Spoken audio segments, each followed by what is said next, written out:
Today is the day for making stripes, and not just any stripes, racing stripes.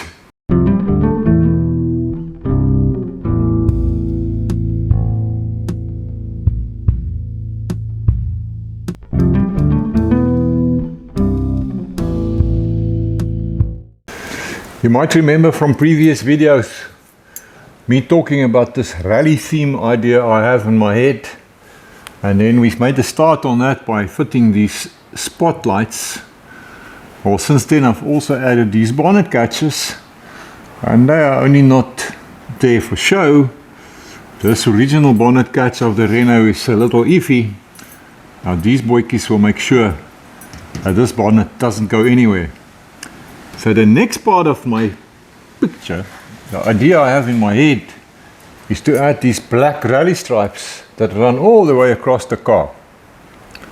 Plus something else that I might get to. Let's see. If it's your first time here in my dusty forest workshop at the bottom end of South Africa, welcome man. My name is Diff, as in difficult, except I'm not. And this is the Renobug, a project that I'm building for my wife. It is a 1959 Renault 4 CV body that is now fitted onto a shortened and modified 1971 Beetle floor pan engine, running gear and all of that.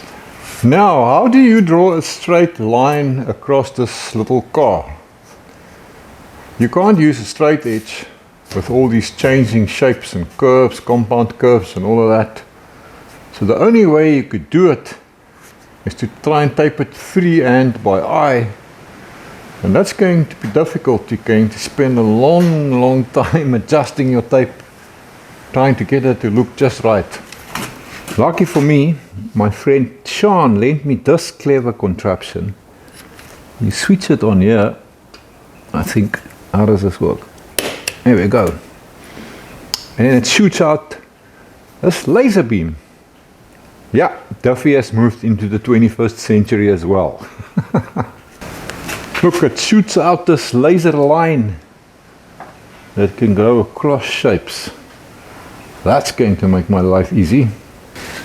So I'm busy creating a platform here with a ladder in front of the car, and now I can position my contraption on this, and I'm going to see if I can set it up so that it can shoot my laser line across the car. I've switched the lights off because you can't really see the laser line. So hopefully now, let me switch it on here, we'll be able to see it better. Oh yes. So now I must just move this thing around and try and line it up with the edge of the car, and then also position it where I want it, where I think it should be. So I need to mess around with this a little bit, but it's working very well. Look at that. Yeah, so I've been adjusting this thing forever now. But I think this is where I'm going to have my first line. So I guess the next thing for me would be to tape it. The hardest part is deciding where you want this line and lining it up with the edge of the car, or taping it. It's the easy part.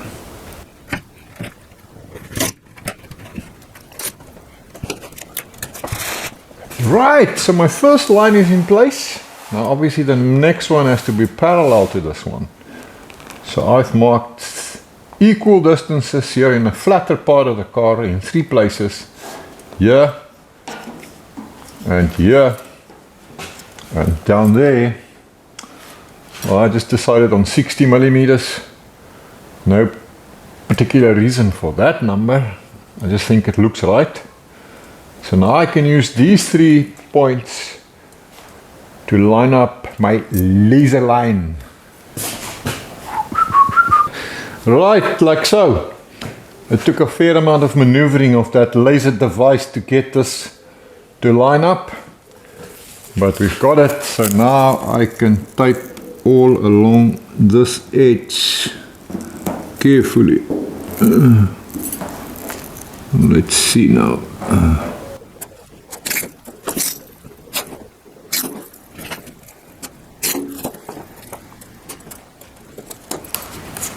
Yeah, this business is working out very well, because even around these curves I get a true line, which would have been very difficult if you did this freehand, I can tell you that. I'm just thinking now, I'm looking at this, I might actually stop this line right here. We'll see.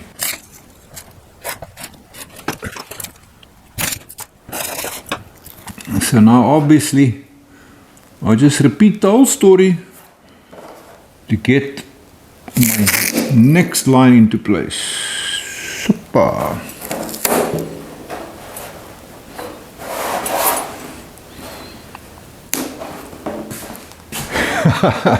Oh, well, sometimes you got to do it twice to get it nice. Now that I've got my final line here, I see that it's not parallel to the center line of the bonnet. You might not see it from the camera's perspective, but it's glaringly obvious to me if you stand here. So I'm going to have to start from scratch again and take all of this off. I should have thought of that. I should start on this side, have this line parallel to the center line, and then work my way the other way. Well, no, I didn't think of that now, did I? 1 hour later. Now I've got it waxed, thank you very much. So I started here now, made sure that this one was parallel to my center line, and then I've been working my way this way. So now these ones are all parallel to that one. Now I think I've got it waxed. Just tape up my last line here, and then we can go on to the next step.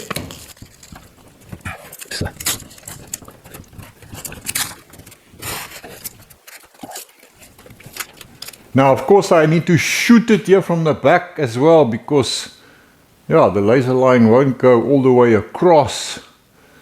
So careful lining up to make sure that this meets up with the tape marks up there.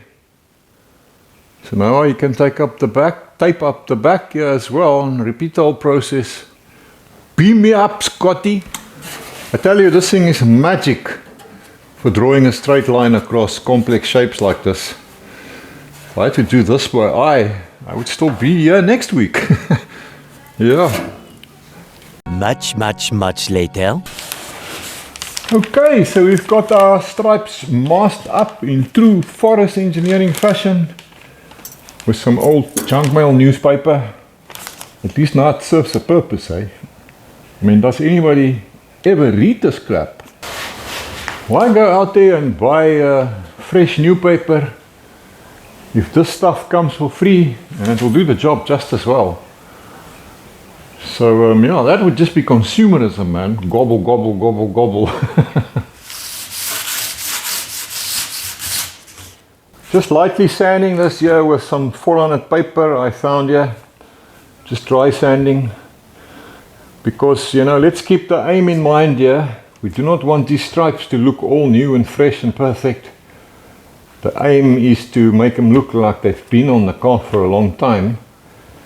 So like these rusty spots here, yeah, we don't want the paint to stick there. So yeah, hopefully it will stick in some parts like here. And in these spots it must fall off. Work with me. Right, so listen, no prizes for guessing what color I'm going to use. Let's do this.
Well, that was quick, eh? Proof again that 80% of paint is paint. In this case, it's probably more like 90%. It would make sense here on the roof that the paint would be sort of faded away because of the sun eating it. So I've now tried to simulate that by kind of misting the paint and not covering it fully so that the sort of underneath paint shines through. I think I've been reasonably successful. I can always expand on that by sanding it a little bit. Same dealio here, we also have a more sort of a horizontal surface where the sun would be more intense over time, and you can see that underneath yellow layer shining through just a little bit. So I see these YouTubers love to do a big reveal. Say, shall we do our own little reveal here? It took a very long time to lay out the lines, a long time to mask it, a short time to paint it, and now it will be an even shorter time, very short time, to rip off all the paper. Let's go.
That looks way too fresh and crisp, man.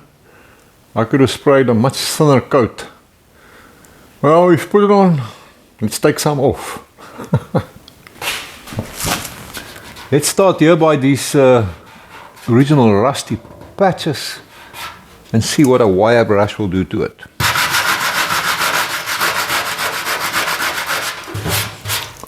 Okay, wait, I got another idea. I think this will work better. I can see where the rust patches are.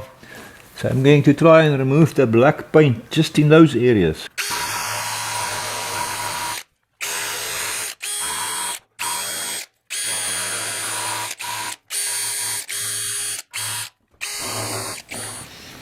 I found this little baby wire brush in my drawer. So I think that's going to work better for these smaller patches.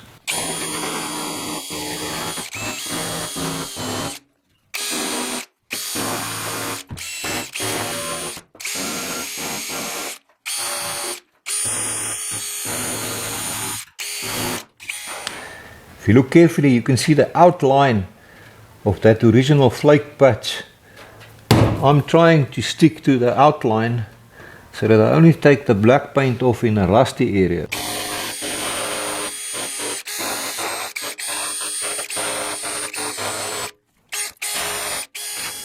Now let's sand this black paint with some 220 paper a little bit to dull it down.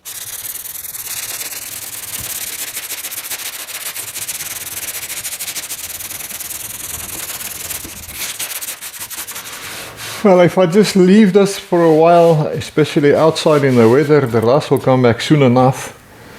But I'm going to accelerate the rust because I want to see it now. And I suppose I'm impatient. So I'm using my rust accelerator exactly like I did in last week's video, so that the rust can come back a lot quicker. As you can see, we've already got a reaction going there.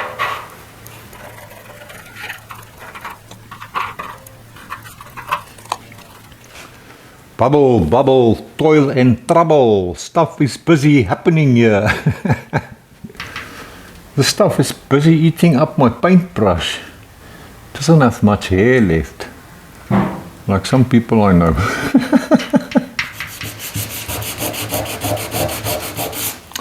So while I'm waiting for my potion to do its number, I'm just sanding all over and breaking the edges a little bit to make it look more weathered, as it should be. Same deal here on the roof.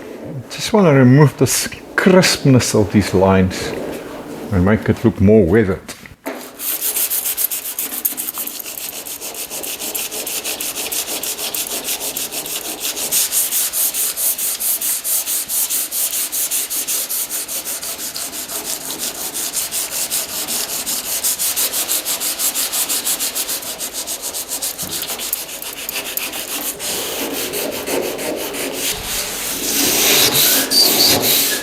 It would also make sense that the edges of these louvets show some weathering. We can get that in place with some sandpaper as well.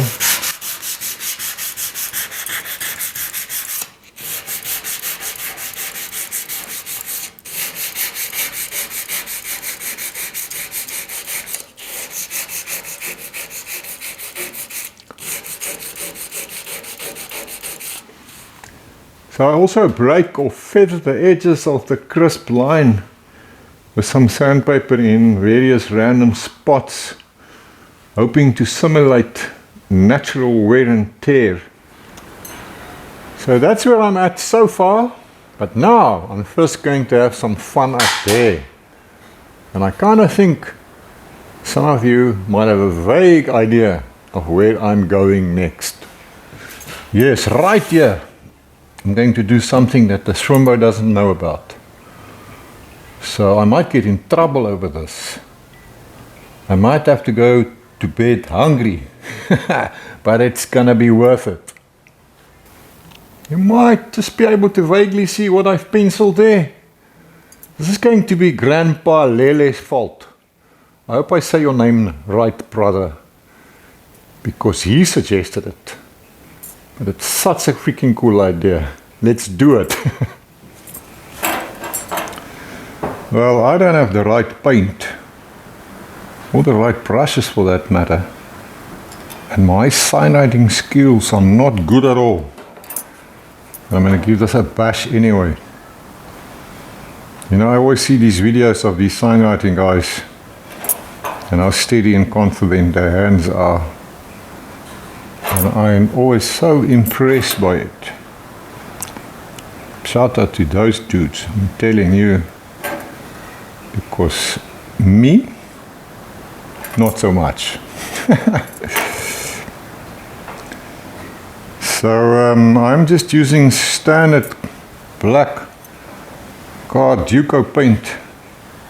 Now I see on the internet that all these signwriters use something called one shot, which I can't find that stuff anywhere here in South Africa.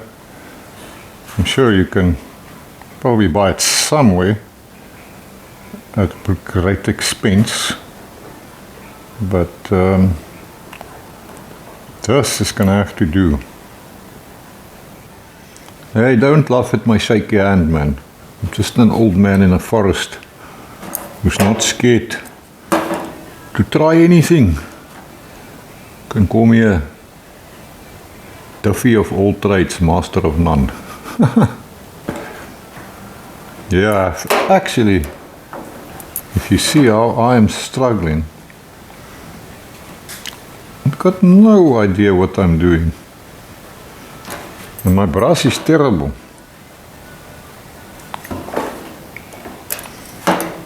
Well, that's my excuse.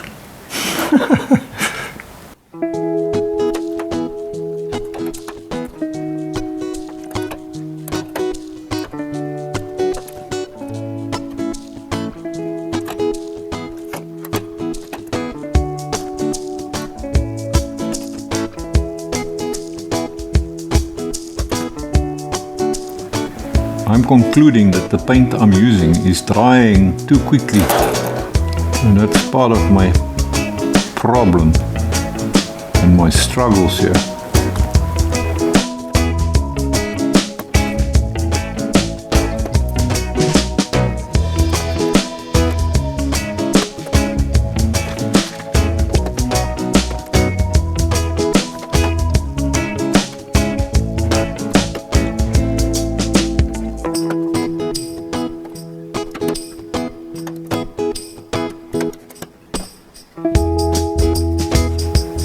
So yes, I could just buy some perfect computer cut vinyl letters and stick them on here, but that wouldn't look right.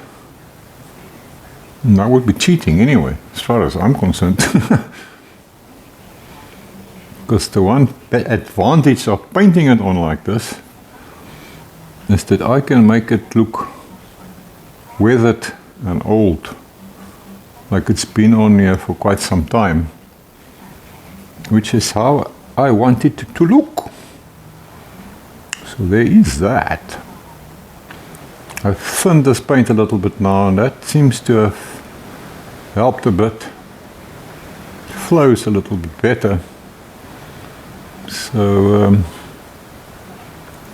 I guess as you go along with this kind of thing, you learn things, eh? That's the advantage of just doing things. It's the only way to learn stuff is by doing it. I mean, sure, you can read about it and watch videos to get some of the basics and the concepts and materials and all that kind of stuff. But the only way you actually learn in the end is by trying it yourself. If you never try, you will never learn.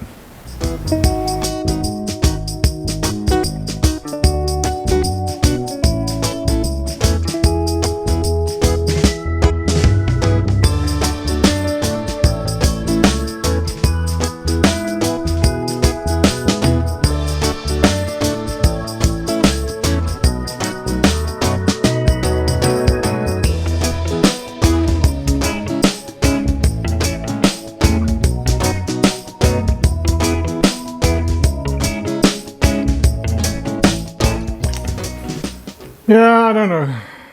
I'm not sure I'm happy with that. Something bothers me.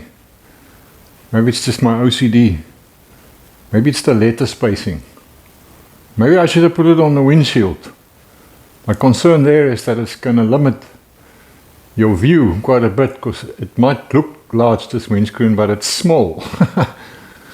So I don't know. I think I'm going to busy myself with something else and let this one stew for a bit. Let's see if this works out better and it makes me happy. So I'm projecting the screen of my laptop here onto the door. Link here on the screen for a video about exactly how that works. I'm just going to trace this now onto my door with a pencil, and then we try and paint this one on the door.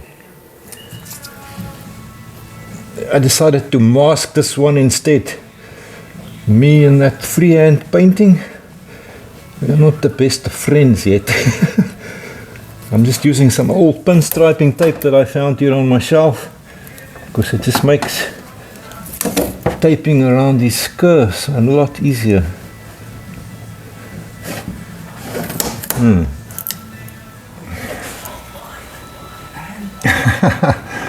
Yeah, so the pinstriping tape is too wide to go around the tighter curves of the numbers.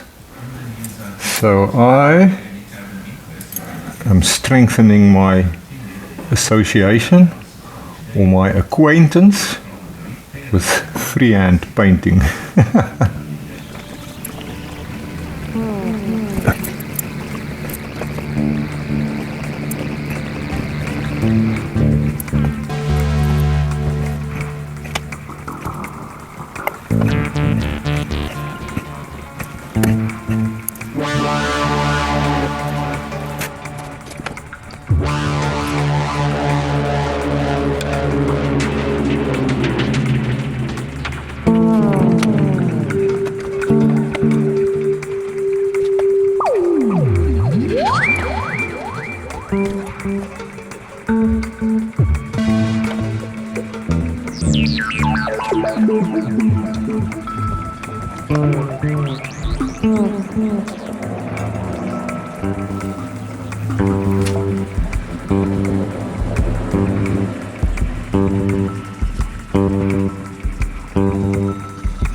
Some light sanding in random spots with 400 paper to get that worn and weathered look, and our number is done. So why the number 63, you ask? Well, that's the current age of both my wife and myself. So it signifies the year in which I built the little car. And coincidentally, there's another deeper meaning as well. Can any of you guys remember Herbie? Yes, he was 53. And since half our little car is Beetle, we are kind of paying homage to the Herbie heritage as well here. Alright, so now I've got to do the other side. I suppose normal people would just get vinyl stickers made and then it'd be over in a minute. But then you can't get that worn and weathered look, man. I think it's just not going to look right. Yeah, I guess I'm a sucker for stupid detail and punishment. Let me get the other side done. Hey, look who just pulled in. Hello, mister. Good to see you again. That's the reason why I haven't seen the barefoot mechanic in quite a while. Yes. He's been rebuilding this thing for someone. Yes, that's good, right. Eh? Yeah, thank you. What all did you do? A whole respray and... A respray, a service, wiring. This we had made. Oh, this is new. Put mirrors on. Is this clear coat? Yeah, it's clear coat. You all know I'm not into clear coat, but anyway, yeah, it looks great. Yeah, that's why it's so shiny. Yeah, well done. Well, hopefully we'll see him back again soon because he's been so busy. He's been doing a lot of stuff. Yeah, I'm trying to clear my schedule. All sorts of servicing tractors and what, you even got a TLB there and whatnot. That's right. The man is doing water and all sorts. And I haven't had one day to play with it yet. But it looks good though. Okay. But now I suppose you got to deliver it to the client today. That's right, yeah. You're not allowed to play with it. It's too nice. Jaden plays with it. And I would like to show those that engine. Yeah. I'm just quickly going to... Yeah, no, do that. Yeah. Cool. Yeah. So Wayne, what is this engine? It's apparently a Nissan 15R, 1500. 1500 Nissan, eh? But the 1400 Nissan parts seem to fit on it. Okay. I bought a 1400 starter motor. Yeah. What else did we have to put on this thing? I don't know. Oh, 1400 crank pulley seal, same size. So maybe it's a 1400 with some tricks to it. But what I like though is the fact that the radiator sits in the back here. Yeah, And that works okay. I mean, it's got an electric fan on it and all that. it works good, yes. And Doesn't these know what it motors, they don't get hot. Okay, because now this says having to take pipes to the front and trying to fit the radiator there and all that nonsense. Much more compact and... It takes a little bit of space, but not that much. Yeah. Start it fast, man. Yeah, I sure. want to hear what it sounds like. Sweet. Yeah, no, it sounds good.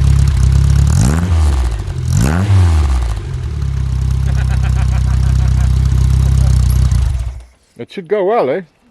I think so. Huh? We haven't pushed it, but... Well, I mean, yes. definitely must pull better than a stock Beetle motor. Yeah, well, apparently this came out of a stock car. Yeah, but I mean, this must make a shitload more horsepower than just a stock little Beetle engine. So it should have a bit of wooma.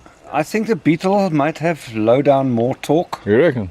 because it's a flat 4. Yeah. But these things, no, they're good. Well, nice. Very They well are done, strong. man. Yeah. Well, go deliver this thing to its new owner or Yeah. its owner and Yes, get your so we ass gotta- back here by me, man. That's shit to do. We do, yes. We must start that V8. So in case you're wondering, that's Wayne's sidekick Jaden.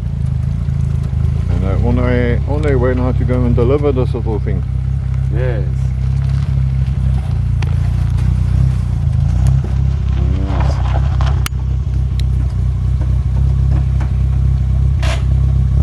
Go safe, my brother!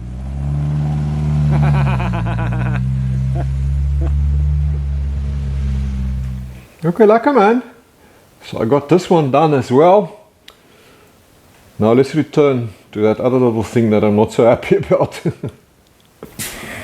So yeah, just looking at this business again. I think what bothers me is the letter spacing. Because you can see these letters are spaced further apart than those. And I thought I would be clever and make this distance the same as that for the sake of symmetry, but I don't think that was the right thing to do. I'm going to try something else quickly. I'm just going to put a dot behind each letter with a permanent marker just to see what that's going to look like. I can easily wipe it off with some acetone or whatever if I don't like it. But I've got to try something. Oh, I would need one here too. No, I don't know. I'm not entirely convinced. Maybe I'm just splitting ball hairs here. Let me know what you think.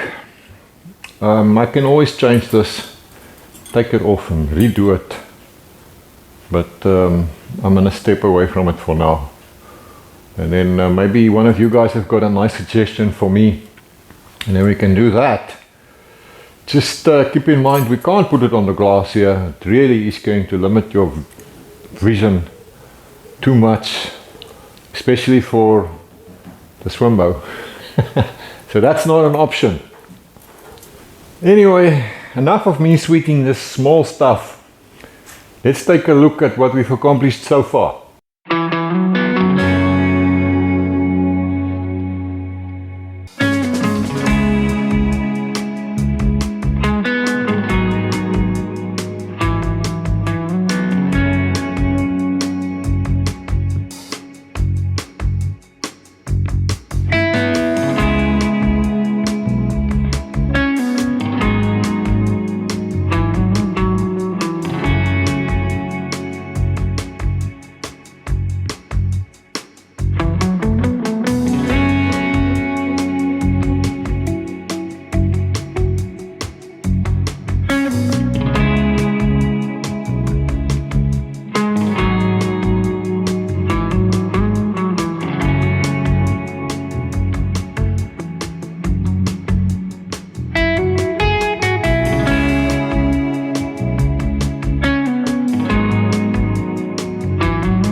Yeah, I couldn't resist myself. I had to add the final cherry on the cake there on the headlights. It's just tape, so I can pull it off when the swimmer complains about it. Hey, listen, I retain the right to still faff with all of this, and then at some point in the future I'll give it all a wipe down with a good old linseed oil. But this is my story for now. I'm hoping by next week when I see you again I will have window rubber, then we can install the windshield and a few other things. Until then, as always, have a lekker one, my brothers and sisters. Whatever makes you happy, it just depends.